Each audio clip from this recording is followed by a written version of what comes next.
নমস্কাৰ, আপোনালোকে চাবলৈ আৰম্ভ কৰিছে RK নিউজ। আজি 11 এপ্ৰিল আৰু ৰাতিপুৱা 10:30 ঘোষণা কৰা হৈছিল হাইস্কুল শিক্ষান্ত পৰীক্ষাৰ ফলাফল।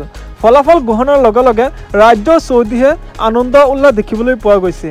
ৰাজ্যৰ ভিতৰতে তিনিটা শীৰ্ষস্থানত প্ৰথম স্থান লাভ কৰিছে যোৰহাট। যোৰহাটৰ প্ৰাজ্ঞ একাডেমী ছিনিয়ৰ ছেকেণ্ডাৰী স্কুলৰ ছাত্ৰী আমি শইকীয়াই তেওঁ মুঠ 591 নম্বৰ লাভ কৰিছে আৰু পাৰ্চেণ্টেজ হৈছে 98.50%। দ্বিতীয় স্থান লাভ কৰিছে নুনমাটি অসম জাতীয় বিদ্যালয়ৰ ছাত্ৰ সপ্তৰশ বৰদলৈয়ে। তেওঁ মুঠ 590 নম্বৰ লাভ কৰিছে আৰু পাৰ্চেণ্টেজ হৈছে 98.33%। তৃতীয় স্থান লাভ কৰিছে যোৰহাটৰ প্ৰাজ্ঞ একাডেমী ছিনিয়ৰ ছেকেণ্ডাৰী স্কুলৰ ছাত্ৰ অনিৰ্বাণ বৰগোহাঁয়ে। তেওঁ মুঠ 589 নম্বৰ লাভ কৰিছে আৰু পাৰ্চেণ্টেজ হৈছে 98.61%। হাইস্কুল শিক্ষান্ত পৰীক্ষাত অৱতীৰ্ণ হোৱা 4,29,448 ছাত্ৰ ছাত্ৰীৰ ভিতৰত 2,70,471 গৰাকী পৰীক্ষাৰ্থীয়ে সফলতাৰে উত্তীৰ্ণ হৈছে। উত্তীৰ্ণৰ হাৰ 63.98%।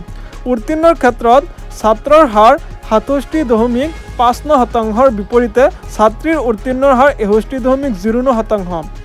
ফলাফল অনুসৰি প্ৰথম বিভাগত 89,041 জন ছাত্ৰ ছাত্ৰী, দ্বিতীয় বিভাগত 1,35,568 জন ছাত্ৰ ছাত্ৰী আৰু তৃতীয় বিভাগত 45,862 গৰাকী ছাত্ৰ ছাত্ৰী উত্তীৰ্ণ হৈছে।